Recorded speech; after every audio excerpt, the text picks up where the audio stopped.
صحیح نقل نہیں کی گئی ہے۔ فرماتے ہیں کہ جب حضور نبی کریم صلی اللہ علیہ وآلہ وسلم کو معراج حاصل ہوئی، اس وقت حضرت عائشہ صدیقہ رضی اللہ تعالی عنہ کی عمر مبارکہ 4.5 سال تھی، اور اس وقت آپ حضور نبی کریم صلی اللہ علیہ وآلہ وسلم کی زوجہ بھی نہ تھی۔ مفسرین کرام فرماتے ہیں، علامہ سید محمود آلوسی رحمۃ اللہ علیہ لکھتے ہیں کہ حضرت معاویہ بن ابی سفیان رضی اللہ تعالیٰ عنہ سے یہ جو روایت لی گئی ہے کہ آپ نے فرمایا کہ آپ کو اللہ پاک نے خواب میں دیدار عطا کیا ہے، خواب میں معراج عطا کی ہے، فرماتے ہیں اس وقت بھی حضرت معاویہ بن ابی سفیان رضی اللہ تعالی عنہ اس وقت آپ ایمان نہیں لائے ہوئے تھے۔ فرماتے ہیں مفسرین کرام کہ اس کا معنی یہ بنتا ہے کہ رویا کا معنی خواب میں بھی وحی کا نزول ہوتا ہے اور بیداری کی حالت میں بھی وحی کا نزول ہوتا ہے۔ یہ وہ مفسرین کرام ہیں جنہوں نے خواب کی حالت میں معراج ثابت کیا ہے کہ حضور علیہ السلام کو خواب میں معراج حاصل ہوئی ہے۔ اب ایمان والو، ہمارا عقیدہ کیا ہے؟ ہمارے مفسرین کرام نے کیا تفصیل بیان کی ہے؟ آئیے اس آیت پاک کی طرف۔ اس آیت پاک سے کیا معلوم ہو رہا ہے کہ خواب میں معراج حاصل ہوئی ہے یا جسمانی معراج حاصل ہوئی ہے؟ الفاظ ہیں سبحان الذی اسریٰ بعبدہ لیلا من المسجد الحرام الی المسجد الاقصی۔ سبحان، پاک ہے وہ ذات جو اپنے بندے مکرم کو وقت کے رات کے ایک قلیل وقت میں مسجد حرام سے مسجد اقصی کی طرف لے کر گیا۔ اب اس آیت پاک پر آپ توجہ کیجئے، مسئلہ آپ کے سامنے آ جائے گا۔ ایمان والو، یہاں پر قرآن پاک میں اللہ تبارک و تعالیٰ نے انبیاء کو جب مخاطب کیا تو انبیاء کے نام لیے، پیغمبروں کے نام لیے، نبیوں کے نام لیے، لیکن یہاں پر رسول کیوں نہیں فرمایا؟ اللہ پاک نے یہاں پر بندہ مکرم کا نام کیوں لیا؟ بے عبد ہی کے الفاظ کو کیوں استعمال کیا؟ یہاں پر یہ اپنے رسول کو کیوں نہیں فرمایا کہ پاک ہے وہ ذات؟ کیا نبی علیہ السلام رسول ہیں کہ نہیں ہیں؟ بولیے نا، کیا نبی علیہ السلام رسول ہیں کہ نہیں ہیں؟ لیکن اللہ پاک نے جب بھی نبی علیہ السلام کے لیے مخاطب کیا تو یا ایھا المزمل، یا ایھا المدثر، ان الفاظوں کے ساتھ یاد کیا۔ لیکن جب یہاں پر باری آئی تو اللہ تبارک و تعالیٰ نے یہاں پر رسول کا ذکر نہیں کیا، عبد کا ذکر کیا، بندہ مکرم کا ذکر کیا۔ اس کی وجہ کیا تھی؟ اس کی وجہ یہ ہے کہ رسول وہ ہوتا ہے جو اللہ کے پاس سے بندوں میں آئے۔ رسول وہ ہوتا ہے جو اللہ کے پاس سے بندوں میں لوٹ کر آئے، اور عبد وہ ہوتا ہے جو بندوں سے لوٹ کر اپنے رب باری تعالیٰ کی بارگاہ میں جائے۔ سبحان اللہ، نعرہ تکبیر، نعرہ رسالت، نعرہ حیدری، سیدی مرشدی، سیدی مرشدی۔ رسول وہ ہوتا ہے، رسول وہ ہوتا ہے جو اللہ تبارک و تعالیٰ کی طرف سے اپنے بندوں میں لوٹ کر آئے، اور عبد وہ ہوتا ہے جو بندوں سے لوٹ کر اللہ تبارک و تعالیٰ کی بارگاہ میں جائے، اپنے بندوں کے پاس سے اللہ کی بارگاہ میں جائے۔ اس لیے یہاں پر بے عبد ہی کے الفاظ کو استعمال کیا، کیونکہ یہاں سے اللہ کی طرف سے آنا نہیں تھا، بندوں سے اٹھ کر اللہ کی بارگاہ میں جانا تھا، اس لیے یہ بیان کیا گیا۔ اور کیونکہ موقع اللہ تبارک و تعالیٰ کی طرف سے آنے والا نہیں تھا، موقع بندوں سے اٹھ کے اللہ کی بارگاہ میں جانے والا تھا۔ اب یہاں پر توجہ کیجئے گا، آپ کو مسئلہ اس آیت پاک سے واضح ہو جائے گا کہ معراج کون سی حاصل ہوئی ہے۔ حضور نبی کریم صلی اللہ علیہ وآلہ وسلم، اللہ پاک نے فرمایا من المسجد الحرام الی المسجد الاقصی، کہ وہ پاک ہے وہ ذات جو اپنے بندہ مکرم کو رات کے ایک قلیل وقت میں مسجد حرام سے مسجد اقصی کی طرف لے کر گیا۔ یہ اگر آپ سماعت کریں گے آپ کو سننے میں مزہ آ جائے گا، یہ ایک ایسی تحقیق ہے آپ کو سننے میں مزہ آ جائے گا کہ اللہ تبارک و تعالیٰ ڈائریکٹ براہ راست اپنے بندے مکرم کو اپنے اللہ تبارک و تعالیٰ آسمان کی طرف کیوں نہیں لے کر گیا؟ اللہ لے کے جا سکتا ہے کہ نہیں جا سکتا؟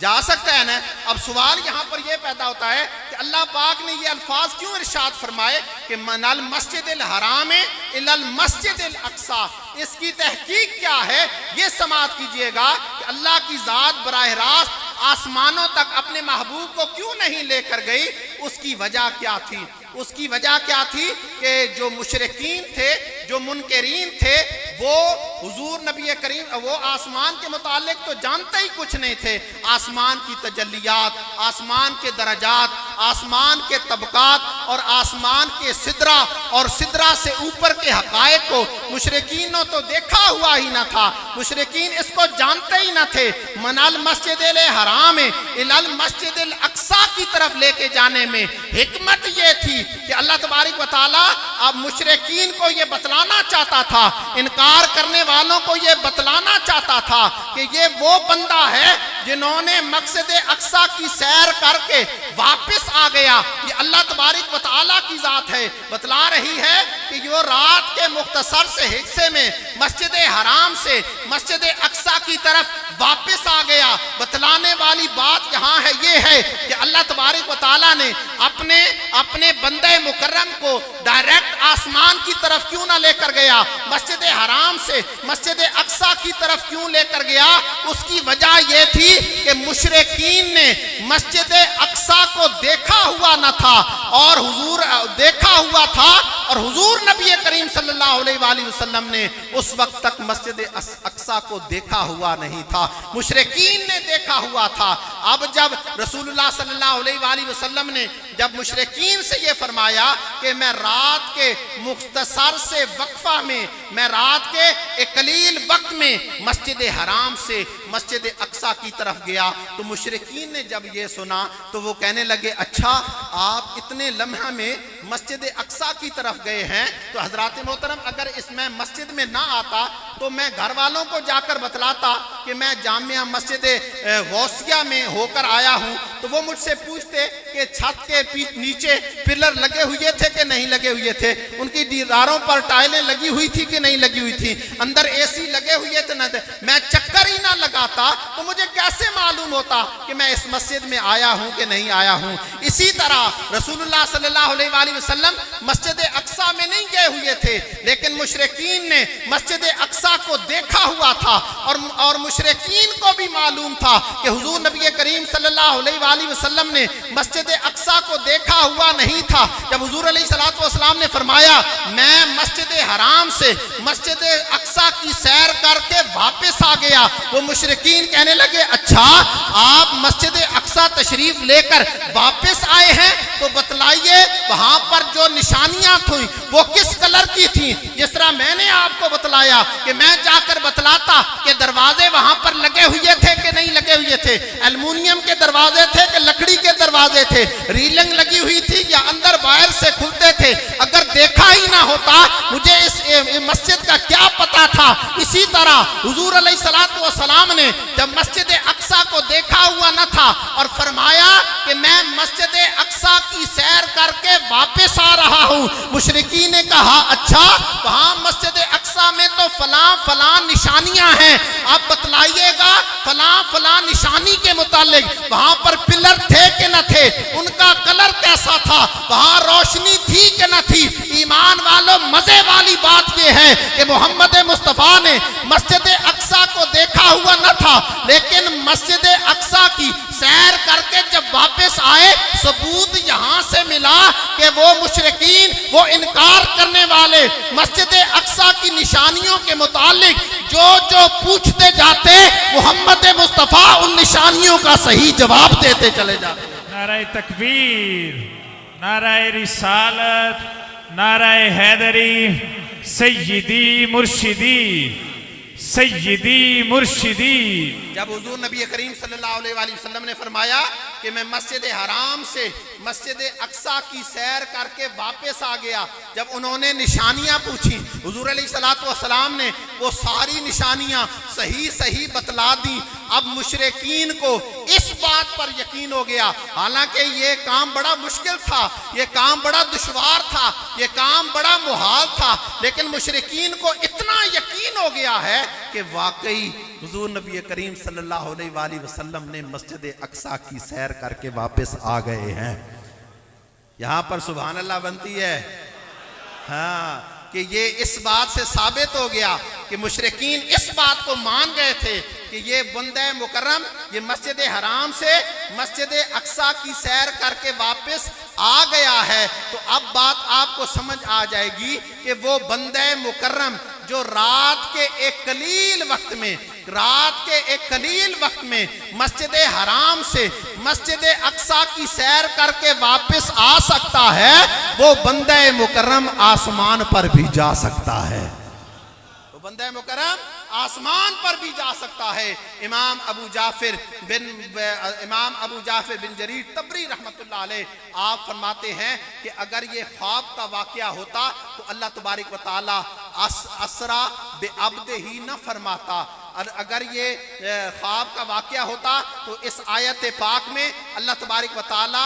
اسرا بروح عبد ہی فرماتا، عبد ہی نہ فرماتا۔ لہذا فرماتے ہیں کہ یہ جسمانی آپ فرماتے ہیں کہ یہ جسمانی معراج حاصل ہوئی ہے، کیونکہ حدیث پاک سے یہ بات ثابت ہو چکی ہے کہ حضور نبی کریم صلی اللہ علیہ وآلہ وسلم کے لیے براق منگوایا گیا۔ حضور علیہ السلام نے مسجد اقصی میں انبیاء اور رسل کو نمازیں پڑھوائیں، اور رسول اللہ صلی اللہ علیہ وآلہ وسلم کو مسجد اقصی کی نشانیاں دکھلائیں گئی۔ فرماتے ہیں یہ جسمانی معراج تھی، اگر یہ جسمانی معراج نہ ہوتی تو حضرت ام ہانی رضی اللہ تعالی عنہ حضور علیہ السلام کی بارگاہ میں یہ عرض نہ کرتی کہ یا رسول اللہ صلی اللہ علیہ وآلہ وسلم آپ نے یہ جو واقعہ میرے سامنے پیش کیا ہے یہ لوگوں کو نہ بتلائیے گا، وہ آپ کی تکذیب کریں گے، وہ آپ کو جھٹلا دیں گے، آپ کے فیصلے کو قبول نہیں کریں گے۔ لہذا مشرکین کا جھٹلانا، ان کا انکار کرنا،